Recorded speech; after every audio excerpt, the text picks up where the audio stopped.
Doomsday start in January 2020. That's a fact. In the year 2020, Doomsday suddenly dropped upon us. We weren't ready nor aware at all. We thought that we could last longer, but we didn't. 11 years was all it took. The old Mayans had once predicted that the end of the world would be in the year 2012. Many religions and cultures believed in it, but they got it wrong. Judgment Day began in the new year of 2020. During the first week, more than 80% of the world's population died. It all started with a plague, then it brought death and sorrow, but it also gave us, the survivors, special abilities. Afterwards, the dead rose and more than half of the human survivors died in the second week. Less than 10% of the original human population was left to walk the earth. When we thought that there was no more hope, they came. 1008 pillars descended from the sky and planted itself across more than 100 countries. These pillars became our home. It gave humanity a safe haven. It gave us a chance to resist. We started to fight back.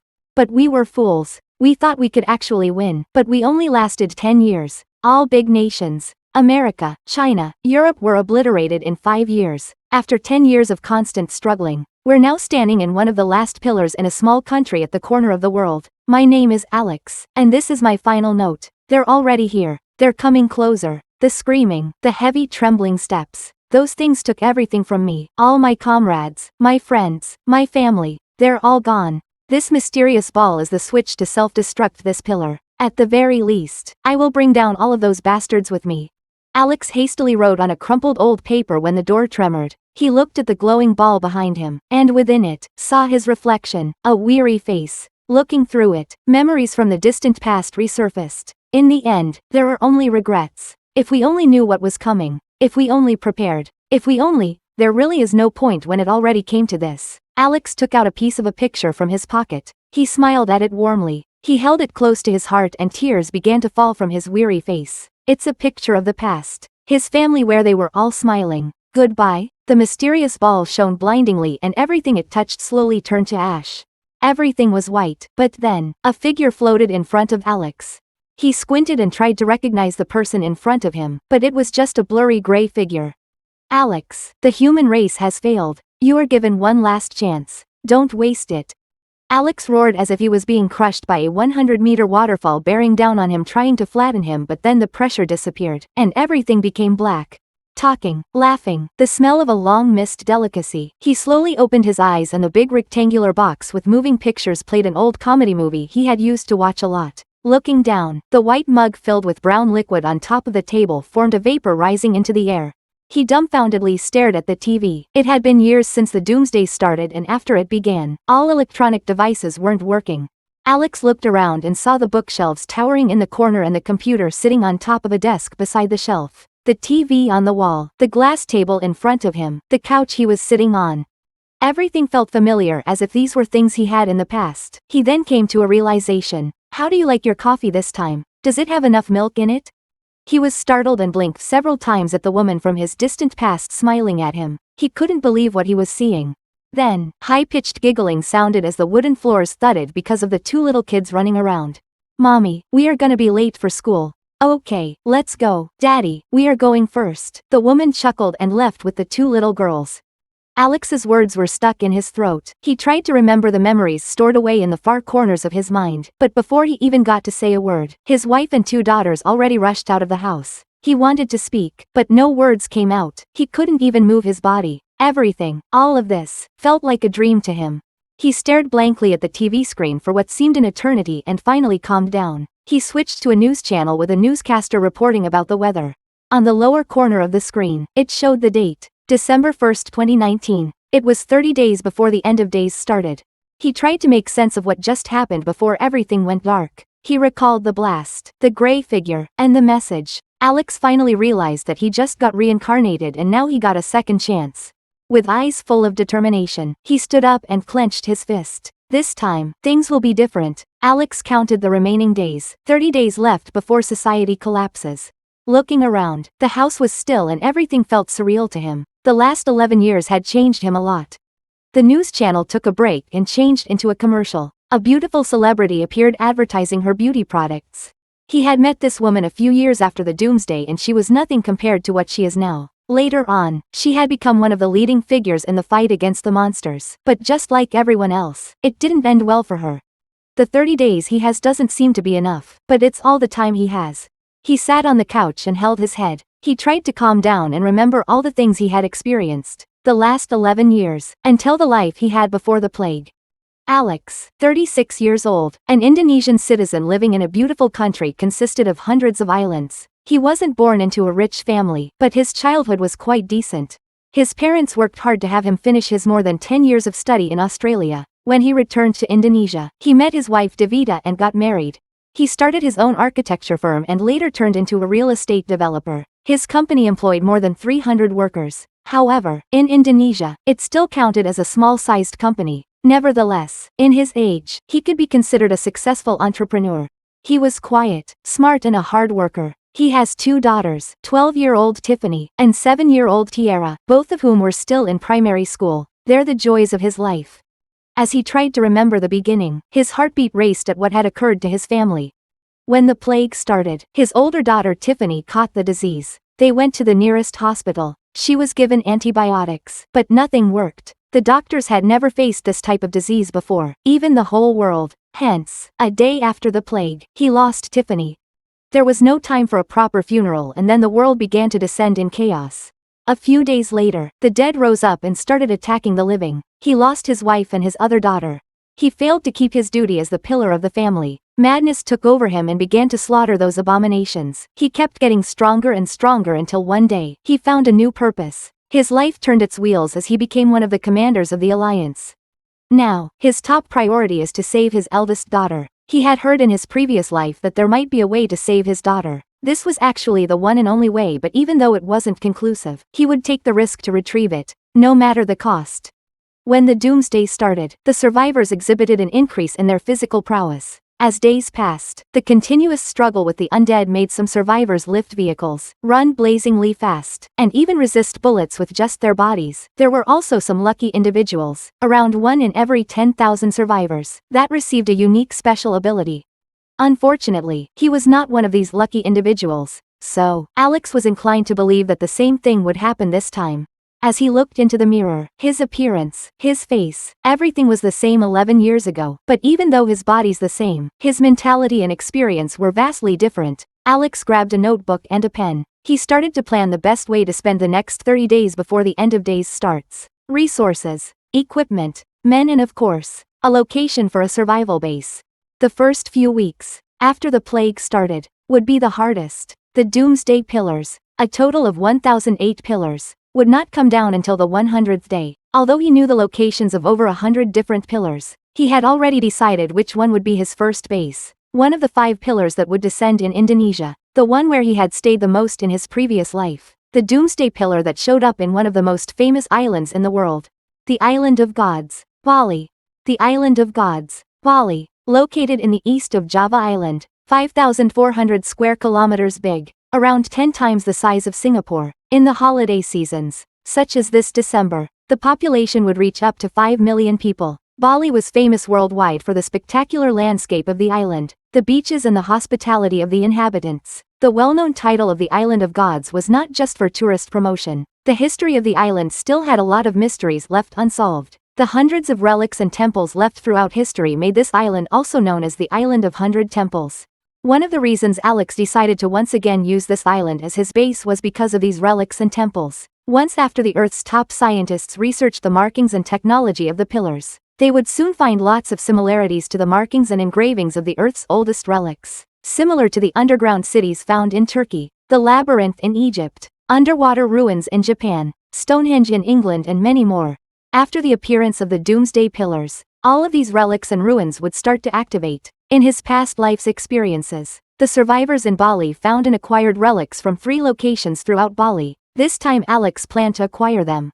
Another reason that he chose this island was because of its size. Not too small and not too big. Its natural resources such as the forests, mountains and the sea made it a perfect island. Also, its population was only 1/10 of the population of Jakarta, Indonesia's capital city. Once the doomsday starts, the more people there are during the outbreak, the more chaotic it will be. When the dead rise, there will be more undead to fight. In the end, this is his home country and it's easier to work together with the people and there will be less language and cultural barriers. Actually, in his past life, Alex and his family had gone to Bali for the New Year's holiday. That was the reason how he ended up there. He had spent many years fighting here and understood its people and geography. As he organized his thoughts and plans, the sun stood high. It's already noon. The car parking in front of the house broke his thoughts. The car door opening, the giggling of little kids. His heart raced as he walked to their front door.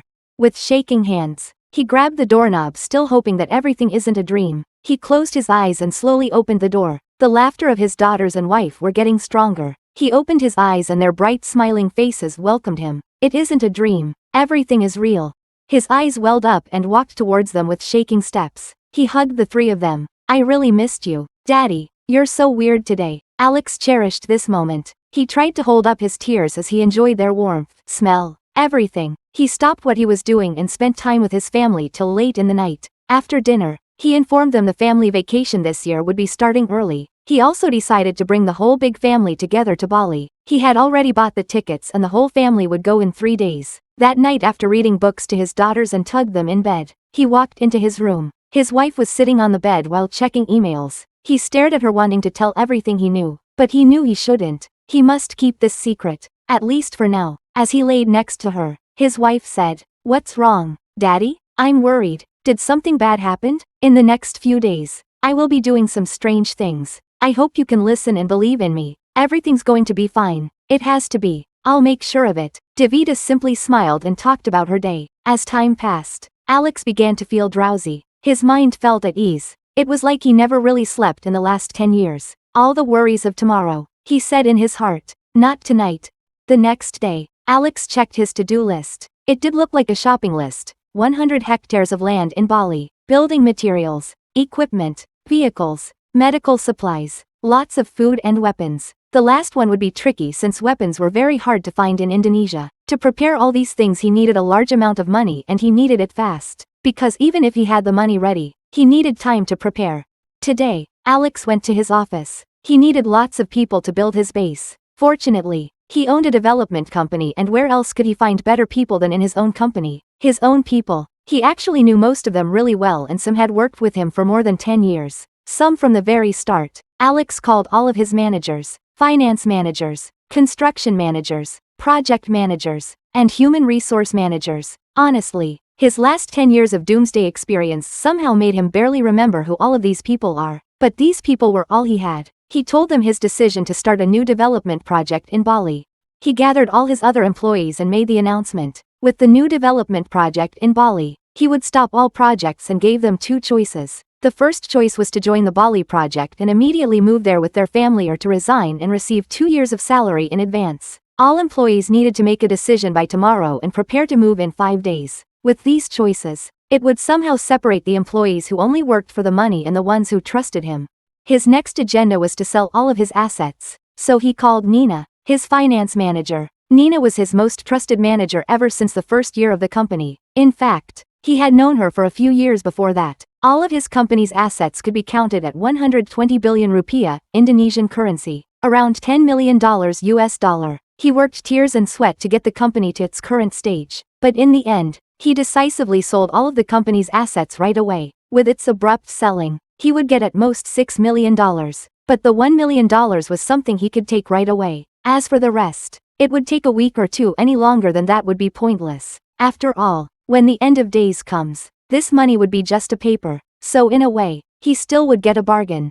However, $1 million was not enough for his shopping list. He needed to take a risk. In his previous life, he remembered a particular survivor in Bali. He had said the reason he had gone to Bali was that he won a lucky sports bet with 50 to 1 odds. He took the vacation of his life in a 5-star luxury treatment for 1 month. However, he swore how unlucky he was if, because he got stranded by himself in Bali, the guy wouldn't stop blabbering about how lonesome he was and whatnot. Still, that unfortunate story might become a fortunate story for Alex. Alex contacted his brother Hendrik. Different from him, his brother achieved his success from a few shady businesses. A good businessman but an awful gambler. He almost always loses most of his gained money from gambling. His brother might not be the most reliable person, but Alex trusted him. Alex told him about one particular soccer match with the 50 to 1 odds. Unfortunately, the match was tomorrow. Alex gave his brother all of his money to bet.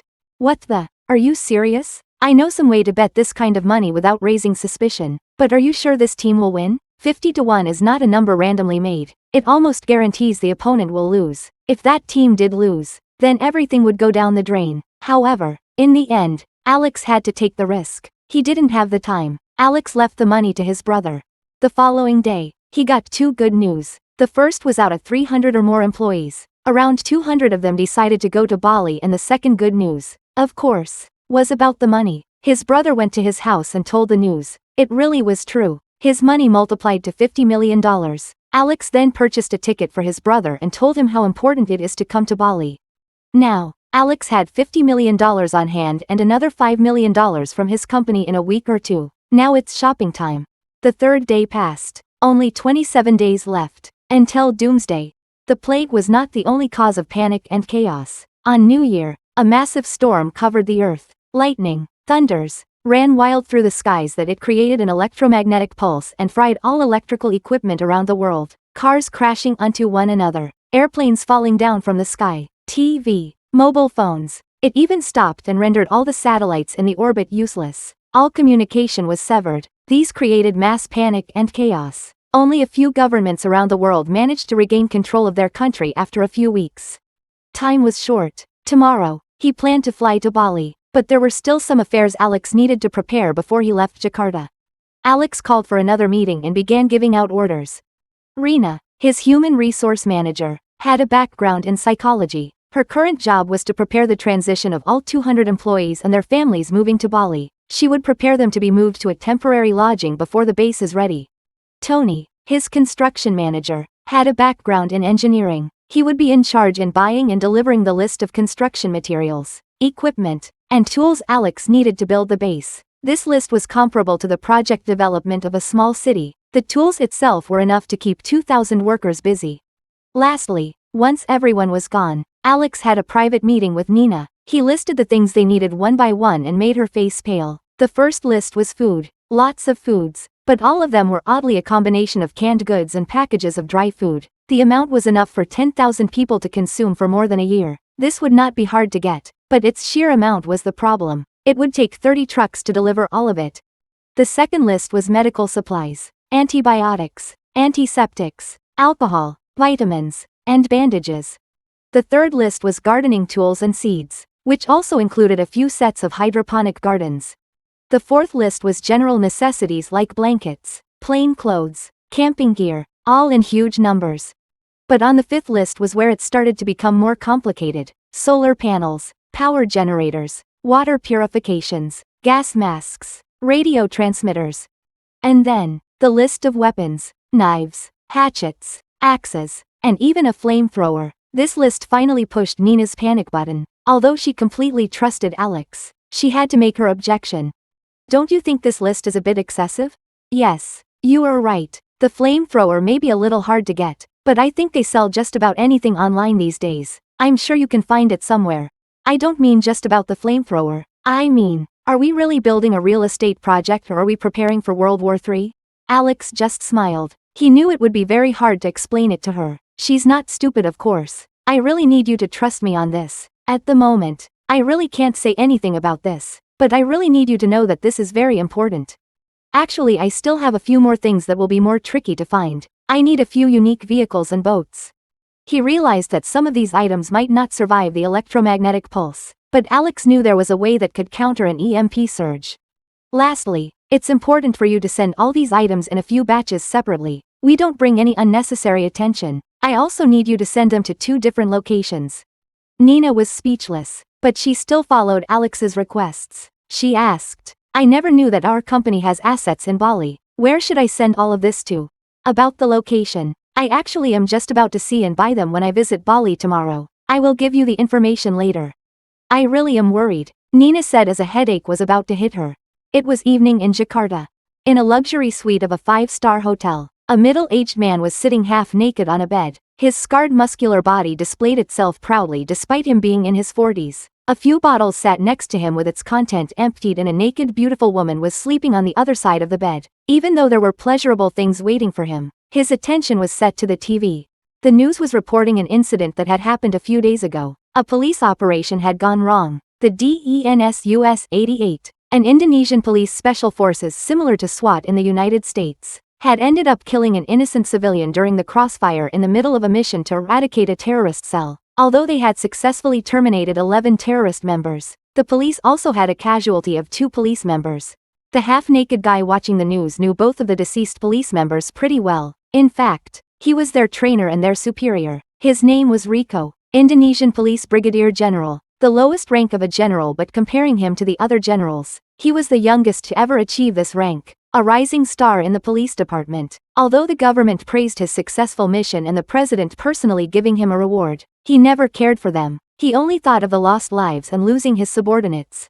Lately, the terrorist, religious extremists, were getting more and more daring. In the last few months, there were 3 attempted and 1 successful bombing. The government was giving a lot of heat to his department. To drown his sorrow away, he grabbed another bottle, drank it and continued on with his sessions. Rico dedicated all of his life to his beloved country. He's a patriot, to the point that he never spent with his family. Hence, his wife had left him a long time ago. All of his mind and energy he gave it all for his country, his comrade and sometimes to his hobby. When the session finished, the beautiful girl got dressed and left the room. He watched her vanishing with glistening eyes. Obviously, this girl was one of his favorite escorts. He always calls on her whenever he's down. He stood up to go take a shower when someone knocked on his door. "Have you left something?" Rico asked as he opened the door. But it wasn't the girl. It was a guy with black clothes with a black mask aiming a gun to his head. The masked man said in a deep voice, "No sound. Raise your hand and slowly get inside." Rico's brain started calculating. This wasn't his first rodeo. He observed his surroundings and found out the situation. The first, his 2 subordinates were nowhere in sight. They might be dead or unconscious somewhere, and it was this guy who disabled them and took their guns. He stared down at the barrel of the gun pointed at him. It was obviously a Glock, not easily found in this country. The second reason, this guy clearly knows him. Rico, himself, was a black belt holder in Pencak Silat, Indonesian martial art. But this masked guy's eyes and voice were just too relaxed.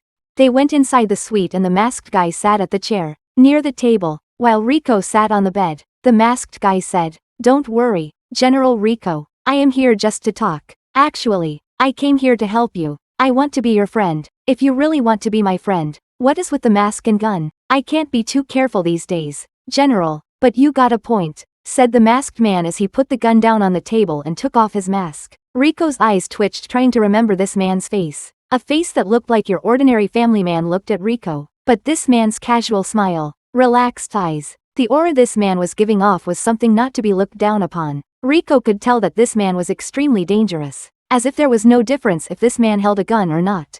Yes, the black-clothed man is Alex. His 10 years of constant near-death experiences in his past life brought itself out and Rico can feel it. Rico asked, "What is your name? What do you want?" Alex casually replied with a smile, "At the moment, I will keep my name a secret. For these next few days, I will be very busy. I don't want you and your friends to annoy me. For your second question, it's not what I want. It's actually what you want." Alex took out a small item and showed it to Rico. "Inside this USB is information about some terrorist cell locations in Indonesia. All the ones that I know. I trust you know what to do with it." Rico's brain started calculating. He closely looked at Alex, trying to discern if what Alex said was true. He eyed the bottle next to him. Maybe he should capture him instead and interrogate him. Rico suddenly picked up a bottle and threw it at Alex. He tried to dash towards the gun on the table, but Alex blocked the bottle with one hand and took out another gun from his back and aimed at Rico's head. Rico clicked his tongue. He couldn't believe he did a vital mistake. He had 2 subordinates, so there should be 2 guns. But he only thought of the gun on the table. He blamed alcohol for his bad reasoning. While holding the gun, Alex said, "Wrong move, General. If it were other people, I would have already pulled the trigger. But I like you, General. It feels like I'm meeting an old friend." In fact, Alex and the General knew each other. Alex's past life. At that time, the General was one of the leading figures and his friend. "Take this USB. Trust me and you will be thanking me later. I only hope that you'll be able to eradicate all of them, if not most of them by this month, as it will only bring trouble later. Also, I hope you can tell me about the report afterward," Alex said as he glanced at the shattered pieces of the bottle on the ground. "I will be leaving now. I guess the noise will bring more trouble for now." Alex took the gun on the table and casually walked out of the room. Rico asked, "How can I give you a report if I don't know how to reach you?" "Don't worry, General. I will contact you." Alex walked out of the room and stealthily avoided the hotel cameras. After he reached a safe distance, he raised his bleeding hand. "Damn, Right now my body is still a normal person's. What a stupid move. If my wife sees it, how should I explain? Alex and the family would be flying to Bali today. His mother had passed away a few years back, so the family who will come to Bali will be his father, younger brother Hendrik, older brother Jimmy, wife and 2 teen kids. Then Davita's parents, her younger sister Vani, younger brother Victor and his girlfriend Ray, all total group of 15 people. Davita actually had an older sister but did not come despite multiple persuasion. Alex, nevertheless, left them tickets in case they decided to change their minds. Alex didn't want to force them even if he knew what was coming. In the morning while everyone was packing, Alex had to visit one more person. He drove for 5 minutes towards a local church that he often went with his family before all the chaos began. As he stopped in front of the holy building, conflicting emotions rose up as he stared at its large gate. In his previous life, many survivors had turned to their faiths after the disaster came, but they were disappointed. Bad became worse. Worse became the worst. It was as if the earth became hell, for death was everywhere. Alex, himself, also lost his faith when his family died. Somehow this place now felt unfamiliar to him, but the reason he came to church today was to meet one of his closest friends, Theo. Alex had known Theo for almost 20 years. They also went to college together in Australia. Theo was also one of the smartest people he knew. Top student, scholar, medical school graduate at 21, a researcher in one of the world's top medical companies. But a few years later he quit his job and turned to his faith and became a priest. In Alex's previous past life, he often came to Theo for a counsel. The church was not massive, but it could accommodate around 300 people. Alex stepped inside and the angelic voices of kids singing entered his ear. Although the air was serene, he didn't bother to take it in, for his thoughts were only about survival, such as, will this church be sturdy enough to hold the undead attack, or thinking about how many of those kids will survive the first week. He made his way towards one of the small rooms and knocked. A few seconds later, a friendly face welcomed him, Theo the priest.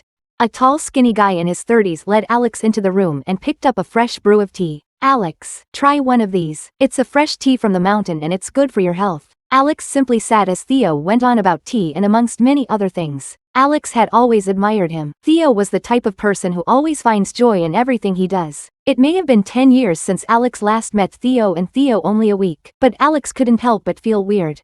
Theo noticed something different from his friend. What's wrong? You seem different today. Alex leaned back and asked, what does the scripture say about the end of days? Alex thought if there were some connections between the world's oldest relics with the doomsday pillars, there might be something he could relate to in the Bible. Just the short version please. Theo grumbled, for he had already thought of full text scripture as reference. There are few versions from different kinds of denomination, but to cut it short, most agree that in Judgment Day, as we Christian call it, the day of the second coming of God, all people will be judged, some will be punished, and some will be chosen. Alex tried to relate what he heard with his experiences from his past life. He wondered between the people who died from disease or the survivors who died from monsters. Which one was one punished, and which one was chosen? He scoffed inside of him, thinking how ironic it was. He then asked again, does the scriptures hint when this judgment day happen? The scripture said that nobody in the world will know when it will come. The judgment day will come like a thief in the night, unexpected. Alex smiled secretly in his mind.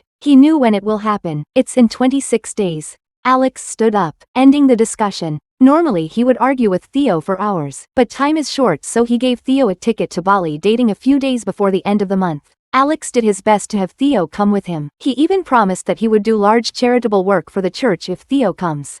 Alas, the last objective was done. Alex then took the family to the airport and flew to Bali. In the plane, he thought about what Theo had said and got reminded of something. He said to himself quietly, but, who is the gray blur figure who talked to me during the transition? Can he be God? Finally, Alex and his family reached the island of Bali. It was a short 1.5-hour flight from Jakarta.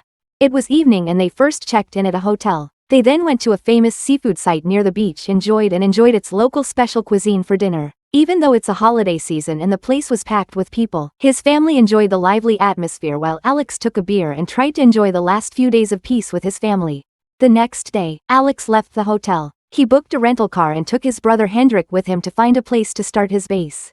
Bali had 5 sections. South Bali was the main section and 2/3 of Bali's population were located in this region, separated into 2 main areas. The Densapar area in the north was where the main cities were, and the Nusa Dua in the south where all the villas and 5-star hotels were located. Both areas intersects through a small corridor, making its area shaped like a sand glass. The West Bali bordered with East Java and was separated only with a thin strait. It's normally busy with people crossing between Java and Bali using a ferry ride. North Bali, facing the Java Seas, was the section with the least populated cities. Central Bali's widest area, full of forest and mountain ranges. Lastly, East Bali was the second most developed area. In its center lies Bali's tallest mountain, Mount Agung. Near this mountain is where one of the doomsday pillars would drop. Alex decided that this section is he would start his first base. Alex's plan is to prepare 2 separate locations, so he needs to buy 2 properties. It actually seems stupid to spend money on a property, as when the doomsday comes, nobody will care about land ownership. But, because he needs to prepare the base right now, he needs to buy the property. Consider it like this. How would you feel if hundreds of people suddenly building a base in your backyard, especially more so without permission? The first location he needed to acquire was the most eastern side of Bali, a small city called the Padang Bay. True to its name, the Bay City's beach formed a crescent moon-like shape surrounded by 2 hills on each side.